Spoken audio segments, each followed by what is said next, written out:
Okay, I think we're live. All right, welcome. Title of the show today, the Congress and Senate are out of control. They are drunk with power. We are going to connect the Save America Act with the redistricting vote in Virginia. The elected class is way out of control, and we're going to get into it. Welcome to The Ordinary American. I'm your host, Paul Sarkis. On this show, we are anti-leftist, which means we are anti-Democrat. We're going to get into Dershowitz. He's going to help me make this case in a few minutes. The great Alan Dershowitz. All right. Anti-Democrat, anti-leftists. Why? Because leftism ruins everything it touches, hat tip to the great Dennis Prager. And they do not value the truth. Hat tip to Dennis Prager. That is all related to all of this. Okay, we're going to get into it. There's so much to dive into. Virginia today is voting on redistricting. I'm going to put up here if I can. Let's see if it works. Okay. Let's see if I can make that a little bit bigger. Here's the question on the ballot in Virginia. Should the Constitution of Virginia be amended to allow the General Assembly to temporarily adopt new congressional districts to restore fairness in the upcoming elections, while ensuring Virginia's standard redistricting process resumes for all future redistricting after the 2030 election? Now, this person voted no. That's the right vote, okay? But even that wording, isn't that wording confusing? Oh, it seems so fair. And it's like what they're doing in Virginia is they are trying to redistrict. They're trying to go from, I think it's 6 Democrat and 5 Republican to basically 10-1. So 10 Democrat districts to 1 Republican. And the way that they do that is they take the congressional map and they gerrymander it. They move it around. So when you should go to your state and you should look at the congressional map, and what you're going to see is these sort of weird and tortured districts. Why? Because the party that's in power tries to make it so that the district is unlosable. So how do they do that? Well, sometimes instead of just, maybe they would just make it a square, they got to, if they're Democrats, they got to take it down this way and over this way and down this way. Why? Because that's where the Democrats live. Okay? Now, there is a Supreme Court case at the moment that's going to be decided here, which is going to decide whether you can redistrict based on race. Now, you shouldn't be able to. We're going to wait and see, because that will be a big one. It will take away a lot of the leeway that the Democrats use when they do redistricting. Okay, I wanted to show you that question and talk a little bit about Virginia to start with before we get to Congress, because it relates to Congress. If Virginia is able to do this, because the margin for the Republicans in the House is so narrow, they'll get 4 additional Democrat seats. By the way, we're going to assume that the elections are legitimate, which they're probably not, but that's like the second layer, or maybe that's the first layer for Democrats, which we're going to get to when we talk about Thune here in a second. But if the Democrats can turn Virginia from 6 and 5 Democrat-Republican congresspeople to 10-1, even though the state is more like 50-50. See how that works? New England has essentially no Republican congresspeople, even though New England voted 40% plus for Trump. But they make it so that those votes down in Congress are all one party. Okay, that's how the mechanics work. That's what Virginia's doing. So if they get those 4, they can flip the House. And then when they flip the House, they can start to try to impeach Trump. They want to do this, and they're spending millions. So we're going to get into a second, because it involves Act Blue, a story we covered for you yesterday. You're not wasting your time here. We're covering the right things, and we're trying to bring a spin to it that maybe you don't hear from other people. If the Democrats can spend enough money, which it looks like they've been doing, they can win this redistricting race, redistrict, have elections, put 4 more Democrats in, and flip the House. This is how the Democrats operate. They do not value the truth. It is all, by the way, all politicians lie. I always mention this, the Bongino doctrine. The Republicans aren't necessarily the solution to the problem, but the Democrats are the cause of the problem. That first part is maybe more important than the second part, and we're seeing it play out now. The Republicans aren't necessarily the solution. Trump's a solution, but the Republicans are not necessarily a solution. Right now, the Republicans control the House and the Senate. Okay, how does this all connect? You got this stuff in Virginia. By the way, if you're listening to this in Virginia, go vote and vote no. Don't mess around. How does it relate? Okay, John Thune. We have what's called the Save America Act. Everybody's heard of it by now, particularly if you're watching this show. It would essentially try to make the elections more legitimate, and it would require a photo ID in order to vote. Okay, so it would limit the number of people who aren't citizens or aren't registered to vote, but certainly aren't citizens from voting. Okay, why isn't it passing? Because John Thune doesn't want it to pass. That's the reason. 82% of Americans, that's not just Republicans, across all of the demographic groups, political parties, 82% want it passed. Why? Because it makes common sense. Nobody should want our elections to be corrupted. If you're a Democrat and you've been voting Democrat and you have a little sort of space over here in your heart that says, well, I know the elections are corrupted, but I really want my guy to win. That is a broken brain. You will not always like the way the elections are corrupted. It is much better to have legitimate elections and fight it out legitimately. Sometimes you'll win, sometimes you'll lose. When you corrupt the system, you get what we have now. And we're going to get into more things other than these two items, talk about the corruption and how Congress and the Senate are way out of control. They do not answer to anybody now, certainly not us. 82% want the Save America Act. John Thune will not pass it. And yesterday we find out he's moving on. He is going to try to pass the Spy on Americans Act, the FISA renewal. And we know, because we have the documents, how corrupted that's been. So he's going to pass that, but he's not going to pass an act to make the elections more legitimate. One question that people ask a lot is, well, why wouldn't he? Let me get this off the screen. Why wouldn't he? Well, that's a great question. Why wouldn't he? Because he's like everybody, most everybody in Washington. I very much try not to do always and never, because it's very rarely always or never. Many, many, many, maybe most of the elected class down in Washington are compromised. Thune is working for somebody other than the American people, because 82% of the American people want Save America passed. And by the way, 82% of the people do not want the government to have the right to spy on them. So he's working on behalf of what has been commonly referred to now as the deep state, the establishment, who hate ordinary Americans. They hate Trump because Trump is the only advocate for ordinary Americans that we've really ever had, since Reagan at least. Thune isn't passing this because he doesn't want to pass it. Okay? Now, let me see if I can find it here for a second. Okay, here this is. I'm going to see if I can put this up. This is Harmeet Dillon. Let me see. There it is. Okay. This is Harmeet Dillon. And she is talking about what they've been trying to do to, where is it? There it is. To make the elections more secure. Listen to this. Requested the voter rolls from all states in the District of Columbia. About a third of the states have voluntarily complied with us or reached settlements with us, and we've run some of those records. So I'll talk about that in a minute.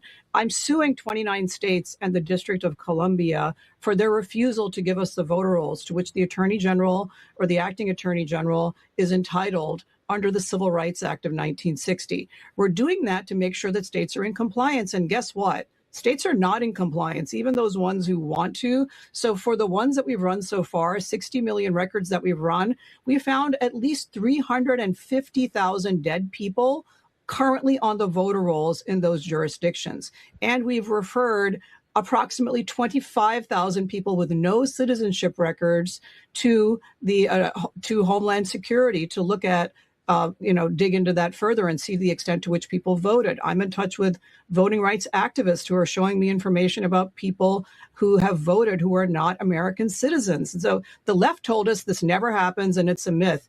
It definitely happened. Just recently, someone was indicted in Minnesota, of all places, for voting without being a citizen. And so I've sent a document request to them on that. Okay. Over 350,000. Keep in mind what she is saying. Let me pull that down. Okay. That's only from the states that have complied with her request. She has to sue these states, even though they're compelled by the Civil Rights Act to give the voter rolls to the federal government. She's having to sue them to get them. Why wouldn't a state want to give the Attorney General the voter rolls? The only reason would be because that state knows that they have people who are dead and are used to vote. I say this all the time, and Greg Gutfield in a second is going to back me up. If the Democrats didn't have cheating on elections and stealing our money, and we're going to get to that too, they would be a 20% fringe party.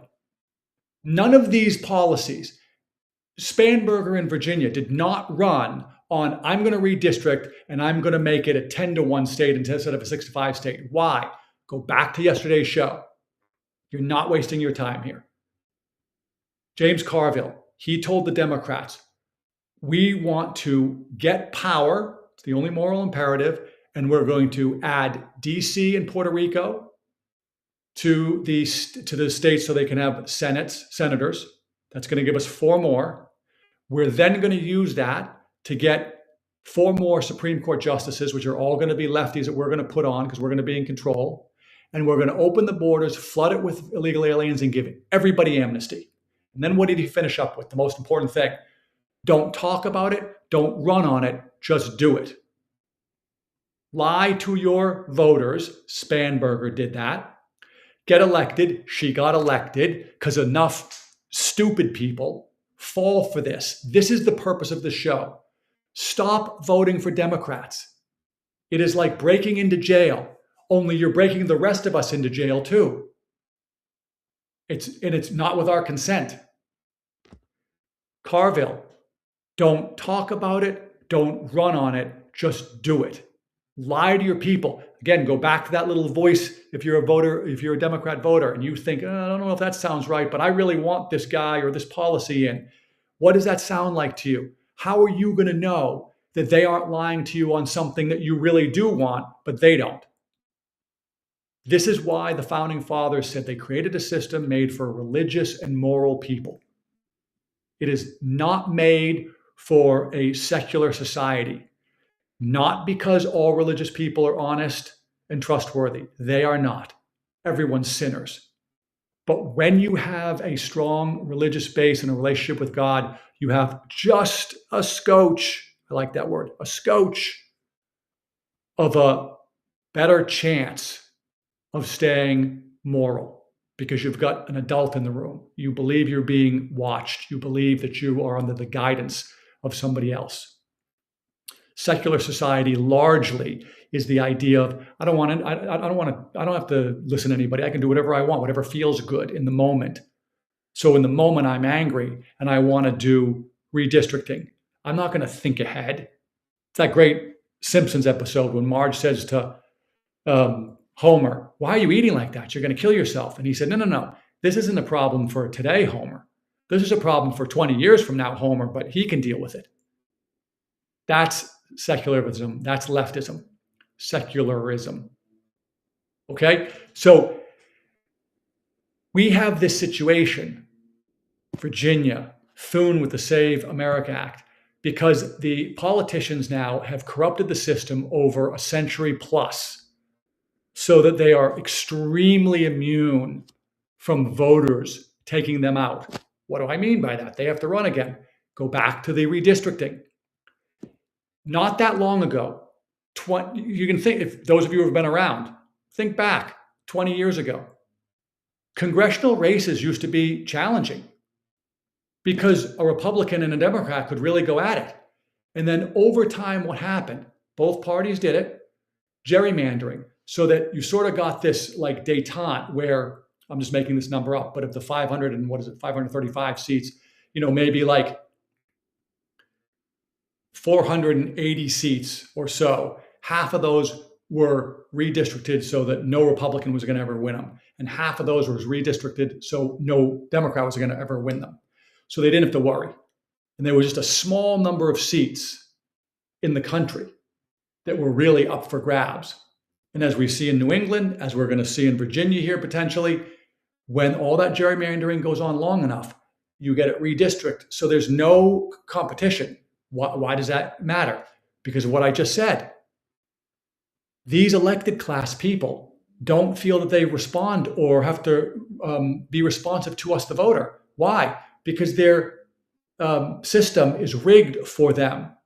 If your congressional district is totally rigged so no Republican can ever win it, then you don't have to worry about a Republican running against it. Now, you might have to worry about a Democrat, but then comes the party power.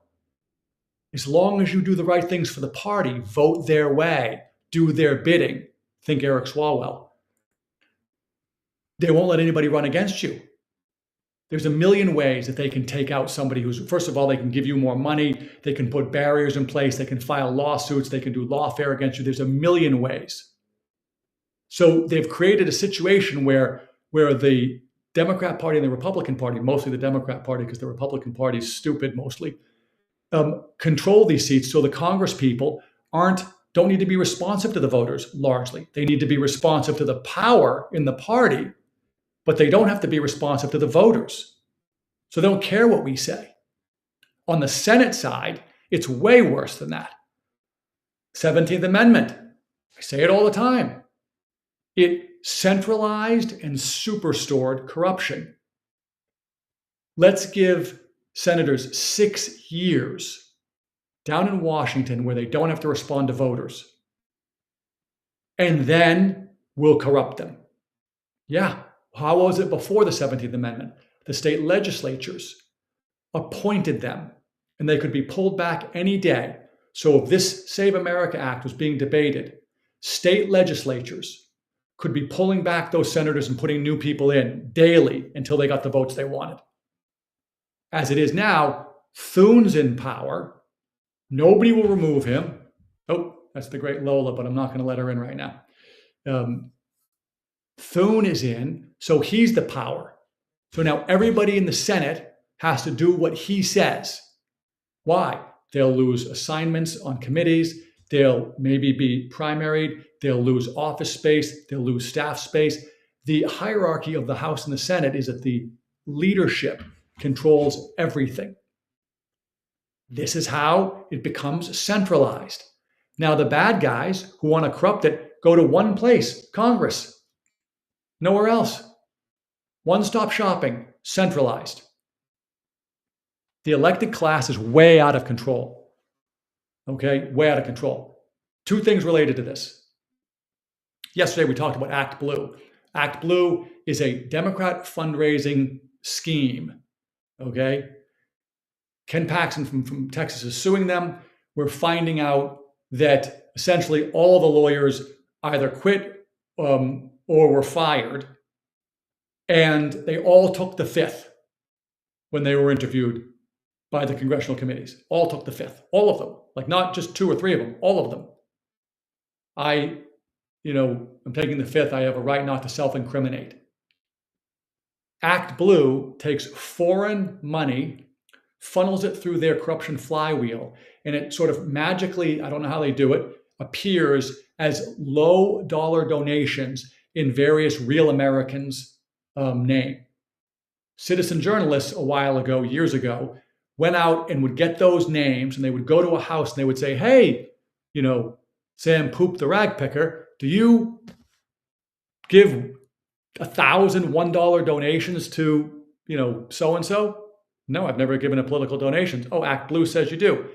Act Blue is taking foreign money. So the Democrats who accuse Trump and the Republicans of foreign election corruption have been doing foreign election corruption.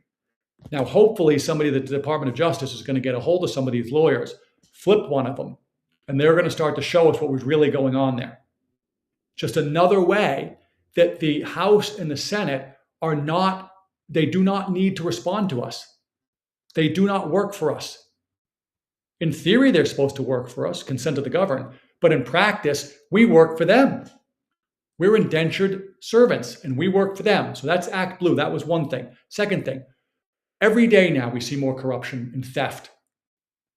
A lot of it's through nonprofits and what they call NGOs. Why do none of these places ever get audited? Why do we never see it took Nick Shirley, James O'Keefe, and Muckraker to break this story for us, and Doge before that, who told us this was going on? For decades, this has been going on. Our money's been stolen. The IRS never came up with it. Why not? They hand out nonprofit status. People, companies, they have to fill out paperwork. They have to go through a process to get approved. You have to have, go look at it if you've ever done it. It's not nothing. You have to have articles of incorporation or, board members. Nobody checked ever? Even now? What's going on now at the IRS? How about this? Every single nonprofit has to be audited. Why? Because they're getting a special gift from the taxpayer to not have to pay tax. That's what nonprofit means. So when they go out and raise money, they get to say to the person who's donating money, you can take a tax deduction and I don't have to pay tax on this. And then lo and behold, these elected officials, brothers, cousins, moms, dads, wives, husbands, kids, they're all on nonprofits or NGOs. The Interior Secretary Bergman, he was, I don't have the clip, I wish I did. He testified the other day that said that something like 80 to 100% of non-government organizations, NGOs, get money from us. Why shouldn't it be mandatory that every single year, everyone who gets money like that from us should be audited? Why? Because nobody in Washington wants that to happen for the same reason Thune doesn't want to pass the Save America Act. Because they know the corruption is going on and they're getting it over on the ordinary American. Okay, just disgusting. Now, before I go forward, I want to play this clip if I can find it. Here it is. This is Greg Gutfeld basically talking about this issue that I mention a lot, which is that without, hold on, let me see if I can get this up. Without corrupted elections and stealing our money, the Democrat Party would not be a real party. It would be a 20% fringe thing. All right, let me see if this works. You understand Gavin, you understand Biden, because their political decisions are divorced from the things people want. Why are you on the 20 of every 80-20 issue? Is because you divorced political desires from human needs. And then you have to dress up your decisions as compassion when they're merely wants from an activist class. The thing about Trump is, I don't care whether you like him or hate him. You're suffering from the Trump America alignment problem. Political, personal, and patriotic desires all stack up, which means what he wants, the country tends to want. If it's 80-20, he's on the 80, you're stuck on the 20. They wanted the tariffs. Your defenses are getting more and more narrow because you say, we keep saying the same thing every day. It's because we have to, because you don't listen. Okay. He is saying this exact same thing. Let me pull that off. Okay. People can accuse Trump of a lot of things. I don't think people can confuse him with somebody who doesn't share his opinion. He told everybody what he's going to run on. There's nothing that he got into office and then said, like, think about Spanberger down in Virginia. She did not run on, hey, I'm going to redistrict. And then she got it. She didn't run on, I'm going to pass a whole bunch of new taxes either. She ran as a centrist. She did the James Carville. Don't talk about it. Don't run on it. Just get power and then do it. That's not Trump. Trump is talk endlessly about it. Tell everybody everything that you want to do, which he did. And then 77 million people voted for him. What Gutfeld is talking about right there is all Democrat voters are now always in this 20%. Except what they're doing is they use corruption to try to control the other 80%. by enforcing that 20% on the rest of us through corruption of elections, corruption of Washington, D.C., and stealing our money. It is, I really don't understand how everybody who gets money, for everybody who gets a taxpayer dollar, every organization, the first people that should be audited should be those people. No ordinary American should get one iota of anything from the IRS until every year, every one of these nonprofits or NGOs that get money from us. Stacey Abrams got $2 billion to a nonprofit that had been created like 5 minutes before she got the money. IRS didn't think to check it? What? You mean Nick Shirley's he was the genius, great guy, super smart, but a $10 billion budget at the IRS, and they couldn't figure out to maybe look into that? You think she filed all of her paperwork or did all the accounting? It's the elected class is drunk with power and they're way out of control. Thune is not passing the Save America Act because he doesn't want to. He does not want to. Trump can't even get his U.S. attorneys or any of his other appointments through Congress because Thune, the Republican, won't get them passed and won't go into recess. If he were on the side of the American people, he's what Gutfield's talking about. He's going with the 20% issue, as evidenced by the Save America Act. 82% of Americans want it. Thune's on the 18%. Okay? Trump is the only advocate for ordinary Americans. The only one. And he's having to do all this heavy lifting. And the system is corrupted. We haven't even got into the fact that a guy like Ro Khanna can make, what, $50 million in trading? Congressmen and senators are not public servants. They are hedge fund managers who have immunity. That's my immunity code. Immunity from insider trading. Now think about this, which never gets talked about. I never hear anybody talk about this. Unless a guy like Ro Khanna or unless Nancy Pelosi is doing her Robinhood account and making all these trades on her own, she's picking the phone up and calling somebody, a broker somewhere. Now, what do you think then happens when that broker hears Ro Khanna saying, hey, I want to buy or sell or whatever trade, thus and such? You think that broker might say, interesting. Now, he may not be dumb enough to trade in his own account, but is he passing it on to somebody else? Why is nobody looking into that? The whole system it's just very frustrating. All right, I want to move on from that because I want to get to this next issue, which I think is important and relates to it. Let me see if I can find it. Alan Dershowitz, who is a lifelong Democrat. Here it is. Okay. Alan Dershowitz was a lifelong Democrat. He has been supporting Democrats, even though he has liked Trump in many ways. He has supported Democrats. He's a Democrat guy through and through. And he just yesterday, I believe it was, announced that he's switching parties to the Republican Party. I want to play this and listen to it, and then we'll discuss it. What are you doing these days? Well, I'm in a converting mood. I just converted from Democrat to Republican, but I'm remaining a Jew. Okay. Now tell us about this party conversion. What caused you finally to do this? Well, the Democratic Party has become the most anti-Israel party in the history of the United States. And it's veering, at least many of its extremists, toward anti-Semitism. And I must do everything in my power to prevent the Democrats from getting control of the House, from getting control of the Senate, and in 3 years getting control of the presidency. So everything I can do, I will do. I thought maybe if I just left the Democratic Party, that would do it. But no, I have to go whole hog, join the Republican Party, even though I disagree with some of their policies, as I'm sure you do.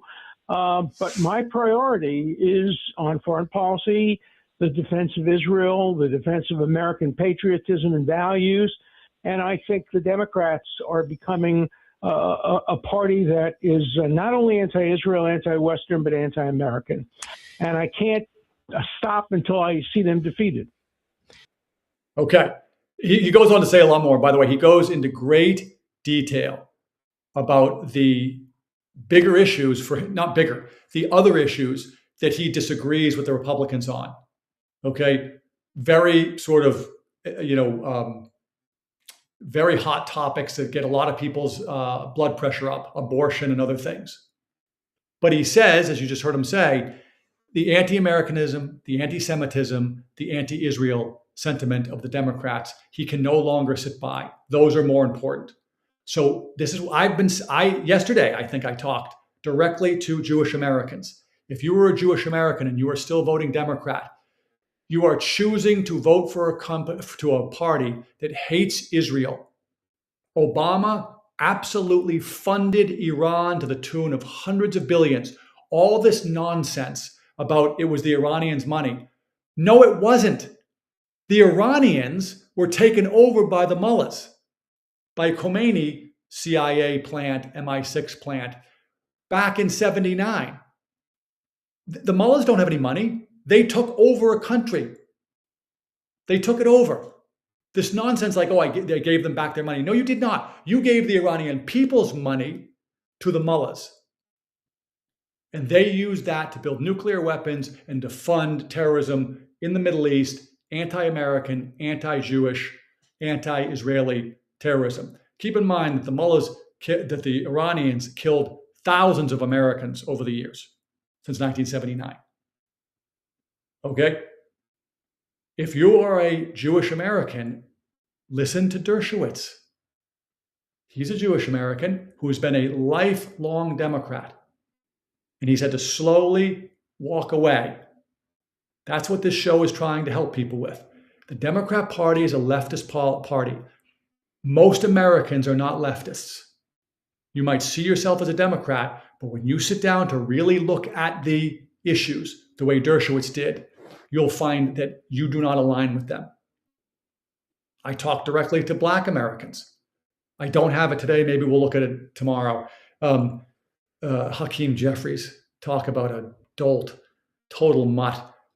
He was in a church essentially telling Black people that to be Christian was to vote Democrat. Okay? Total lie. The Democrat Party has had control of Black neighborhoods for decades, generations. And those neighborhoods have been destroyed. Those schools have been destroyed. They're routinely the worst performing schools in any area. And yet, Black Americans keep voting for Democrats. It's like Jewish Americans keep on voting for Democrats. Leftism doesn't have to be what you vote for. You need, if you don't like Trump, like I like Trump, there's nothing left to the imagination. I think Trump is the most consequential president since Reagan, and he surpassed Reagan now.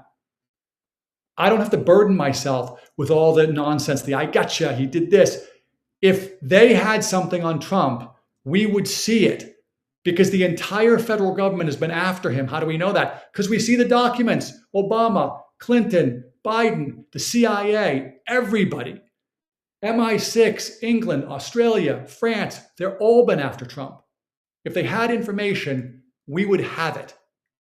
There isn't somebody holding a special briefcase with special information saying it's not time yet, but it's coming. I love Trump. I see what he's doing. Great article. That's a little overstated. The Wall Street Journal won't give him credit for it, but says we're in a manufacturing boom in terms of productivity. That's Trump. The Wall Street Journal and no other will say we're in this position where we have plenty of oil and gas because of Trump. We're in this position that more Americans are getting bigger. There should be no taxes on Americans, but they're getting bigger refunds, which just means the IRS took their money and then gave it back to us after they'd had a free loan. Okay? But because of the big, beautiful bill. He is the most consequential president since Reagan and now better than Reagan. You don't have to like him to stop voting for Democrats. The midterms are coming up, and you heard Dershowitz. We cannot afford to lose it because Carville just told you what they're going to do. They're going to make DC and Puerto Rico states, put in 4 lunatic lefty senators, use those 4 senators to then vote in 4 new Supreme Court justices, all lunatic lefties, probably, as young as they can get them. And then they're going to start to ram through the lawsuits and everything else where they know that they're going to get the activist judges like Ketanji Brown Jackson. Sorry, not qualified. She can't identify a woman. She can't be on the court. If a judge can't identify what a woman is, you disqualify yourself from any position of power. But they'll put on force so they'll control the court, and then they're going to open up the border and give amnesty to everybody. What does that mean? It means that all of this theft you see, you're just going to go into overdrive. Okay? Tons of stuff. Now, when I got on earlier, I always like to check Truth Social to see what stuff he's putting out there. He had put out a tweet a bunch of hours ago telling the Iranians and putting pictures of women who they had as prisoners and basically saying it would be really great if you let these women go. He also put out a tweet or a Truth Social about the uranium dust. At the beginning of this uranium dust, I'd never heard of uranium dust. I don't know. I'm not a nuclear scientist, but I've never heard of uranium dust. I didn't know that you could trace the uranium to where it came from. Now that I know that, and I see that he keeps on mentioning this, we're watching the uranium dust from space. We know where it is, and we're going to bring it back, he keeps on saying. My radar goes up. Why does he keep on saying that? We're going to bring it back? I'm guessing. I don't know. Just an ordinary American. I'm nobody. I don't know anybody at the State Department. I got my great flag. I love my God, my family, and my country. That's it. But I'm looking at that and saying he's mentioning it for a reason. Maybe there's a way to tell. And maybe some of that uranium was some of the uranium that Hillary, when she was the head of the State Department, allowed to go to Russia. I don't know. We're going to find out. All right, we're going to find out. All right. I was going to get to, there's a great, you know what? I think I'm going to try to do it. There is a great, okay, here it is. This is, let me see if I can get this in there. Okay. I want to put this up. Okay. Look at this. You'll notice if I can, maybe see if I can get that in there. Percentage of younger people diagnosed with mental health problems in the US according to their political opinions. And you'll notice over here, strong Republican is the lowest, and you'll know over here, strong Democrat is the highest mental illness.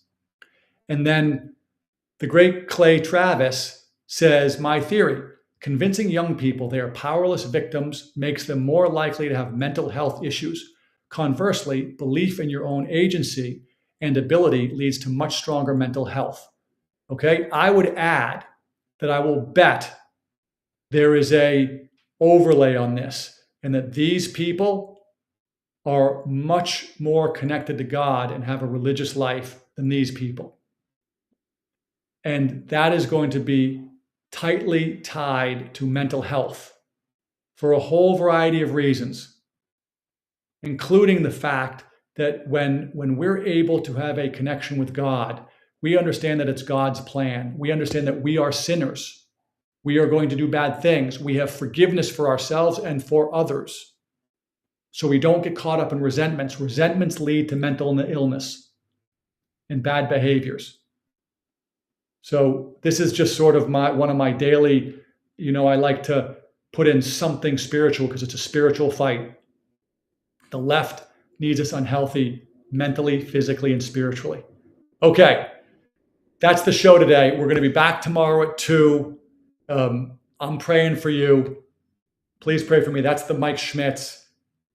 I'm going to say I root for you. Please root for me. We'll see you tomorrow.